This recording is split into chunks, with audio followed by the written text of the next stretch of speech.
Lawyers of Reddit, what was the best gotcha moment you ever experienced? I acted for a plumber who ripped up a tile floor to replace a pipe. He installed new tile on top but warned the owners not to walk on it for 48 hours. He emphasized not to let their kids or their dogs walk on it either. They walked on it but alleged the defects were caused by improper install. We had an expert do a report which confirmed that it was consistent with proper installation, but people walking on it too soon. Crazy homeowners still went to trial on it. In their evidence disclosure they included a series of pictures. One of the pictures had in the foreground a tile that was tilted upwards. The background very clearly showed a dog's paw pressing down on the other end of the tile. That wasn't so much an I got them situation as they got themselves. Old boss of mine went through something similar. Machined a part for this guy. Coating vendor took forever and a day to apply the coating required. Overnighted it back. Was on the verge of being late when it was delivered. The boss tells the guy to give the part 4 or 5 days for said coating to cure before install. Because while it was solid enough to not put fingerprints in, it was still soft. This was an email with the coating vendor CC'd. This was on a Monday. Wednesday rolls around. Dude calls up having a conniption about the coating failing and he's gonna get his money back in court yada yada. Boss says fuck you. Sue me. They go to court. Guy's first mistake was suing for the cost of the entire part plus coating, which was like $2,500. This makes no sense because the part itself was fine and made completely to the print. Coating was junk. This dumb motherfucker presents pictures with dates of the part. Coating failed. Mounted to the mating part the same day my boss had emailed him and said wait a few days. Boss had printout of said email, which was sent 5 hours before UPS gave notification of the part being delivered. Judge tossed it. Boss brought back ice cream. Was a good day. I had client whose $60K car was ruined by a shop that put in the wrong oil. We couldn't prove it at first. The engine blew up. Oil leaked out and evidence was lost. I subpoenaed their bank records. Figured out they bought their oil from Costco. Called Costco and got their prices for the last 2 years. I then worked out the amounts they were spending, did some backhand math, and showed based on the values it was impossible they had ever bought the right oil. They settled in full immediately. You gotta admit, it is the most satisfying thing when the opposition caves in immediately when you prove what they are saying is impossible. Told this story a few years back, but everything old is new again. My brother is a divorce attorney. His most memorable case, he was representing a guy in a divorce custody battle who was accused of horrific child abuse. Very graphic, very detailed depositions from the young kids against daddy. Things look grim, monsieur.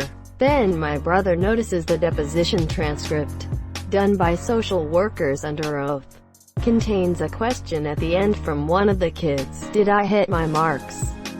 My brother had previously tried to make it as an actor in Hollywood right out of high school, failing miserably, and decided to go into law, an altogether different form of acting. He wonders how little kids know about acting jargon. Subpoenas the wife's personal checking ACCT during discovery. Sure enough, acting lessons.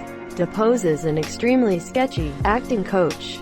And panicked coach quickly coughs up DVDs of practice interrogations with the kids. Hours of coaching the kids on exactly what imaginary things to say about daddy. He says it was his one and only Perry Mason moment in 20+ years of practice. And dad got sole custody of the kids. Holy shit. Fake accusations of serious crimes make my blood boil.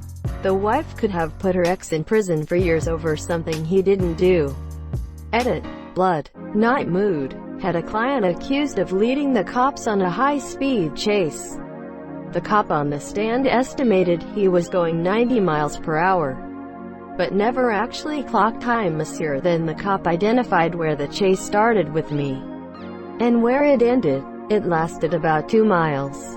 Then we went through his log of when it started and when it ended. About 3.5 minutes. Once you walk through the math on that, the average speed of this chase was 35 miles per hour. Client got acquitted really quickly after that. When that math problem in 6th grade about how fast the car was going depending on its speed and distance traveled actually matters. Edit. Thanks for silver. I was suing a landlord who failed to make serious repairs in order to force the tenant out. The hard part is proving bad intent instead of mere idiocy, so you get higher damages. Code enforcement was involved, so I request those records. The landlord left a voicemail to the enforcement department saying to hold off on the fines. They will make the repairs as soon as the tenant is forced out. That was an easy case. Some crap like this happened to my dad. Landlord refused to make repairs. Washer was busted. Garbage disposal was leaking and forced floorboards to warp. My dad moved and wanted his deposit. They wouldn't give it to Hi Monsieur. He took them to court. He took pictures before he left and kept all texts from the monsieur. They walked themselves into a corner with everything they said. My dad was prepared for every climb, monsieur. Eventually the judge told my dad he could fight it until the end and get his whole deposit, or the landlord could give most of it now and it would be over. He took the deal because he didn't have the time for court, and the look of anger and defeat on the landlord's face was too satisfying. It's 3 years later and the repairs still haven't been made in the apartment. Edit. Spelling. Also, he heard about the lack of repairs from his old neighbor who still lives there. My client was a woman working at a meatpacking plant. Her glove, they would only give her the loose kind because they were cheaper, got caught in the machine and she lost her arm, monsieur. We sued the owners of the plant for the glove issue. We also sued the machine manufacturer for failing to include the required guard. Then we sued the distributor for being in the chain of the sale but didn't really think they played much of a role. The manufacturer swore they included a handguard and said the plant owner must have used a grinder to take it off. During a deposition of the guy that owned the distraction company, he shows up with the sale documents he was supposed to have turned over weeks before. Turns out there was a note in small print at the bottom he didn't know about that said the sale was without the handguard, which is against the law. I pointed it out and we ended up settling that afternoon with the distributor. The woman got all her medical bills paid, got money for a prosthetic, and got a bunch of pain and suffering damages. Damn, all the money in the world does not replace a lost arm. Represented an employer in an FMLA retaliation claim, monsieur. The plaintiff had quit, claiming a hostile work environment, then went on and started their own company that more or less competed with my client.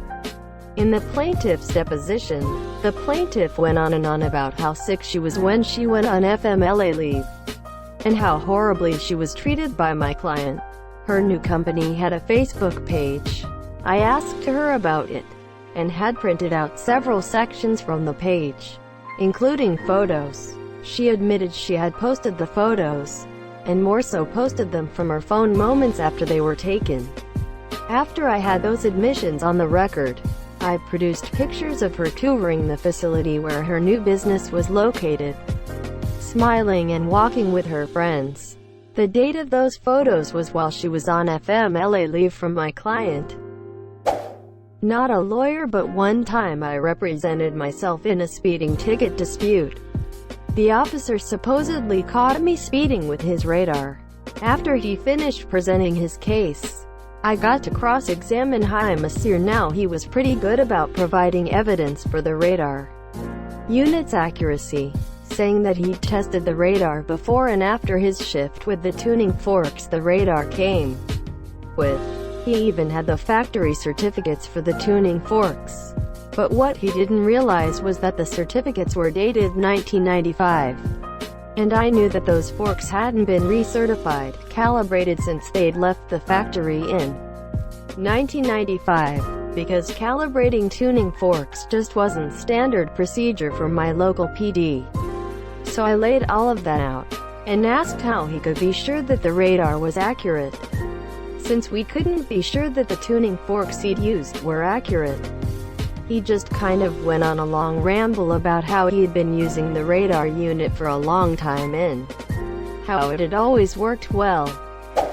At that point I was feeling pretty good and I thought I'd had high, monsieur. But the judge found me guilty anyway, saying that the officer's visual speed estimation was enough to convict even if the radar evidence is in question. Asterisk. Sue. Asterisk. Edit. 1. To those of you asking, I'm pretty sure I wasn't speeding. Though I have to admit I wasn't paying too much attention. It was like 2 a.m. on an empty highway. If I was, it was definitely by no more than 10 kilometers per hour. Around 6.2 miles per hour. The inattention kind of speeding as opposed to going for a top speed run. I was honestly not too salty about losing. I mean, it's just a speeding ticket. Shit happens. What was slightly concerning was the judge's willingness to convict on so little evidence, which to me doesn't really bode too well for the integrity of the whole system, monsieur. And no, to the lawyers among you, it wasn't preponderance of evidence.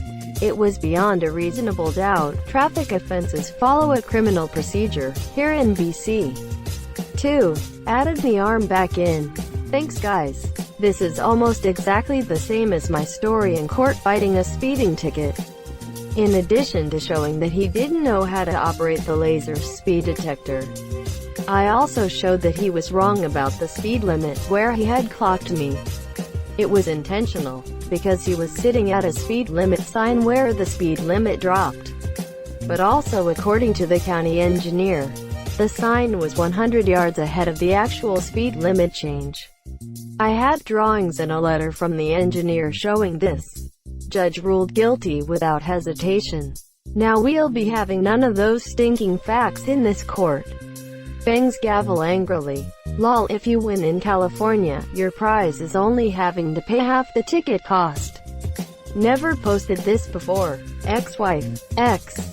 Trying to fight ex-husband's new girlfriend. Ing. Ing is in her car trying to flee while ex is beating on car, blocking escape, and grabbing at door handles to get in. But doors are locked. After ex briefly moves out from the path of the car, Ing begins to drive away slowly.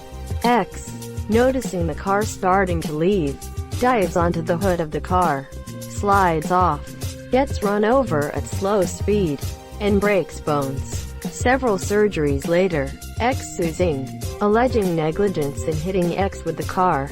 As I'm deposing X, she claims to have never touched the car before it hit her, never punched or kicked the car, never broke the windshield wipers, never grabbed the door handle to try to open the door, never dove on the hood, just yelling. I asked what Ing was doing during this time, and X describes Ing as deer in headlights, staring straight ahead, locked in her car, both hands on the steering wheel. How did you know the doors were locked? Quote, that one got dismissed pretty quickly. Edit. Videotape deposition 2, made sure that that one was recorded. This is one of the best stories on here. It's so subtle but so sweet, Columbo type moment. Thank you so much for watching and have a good day.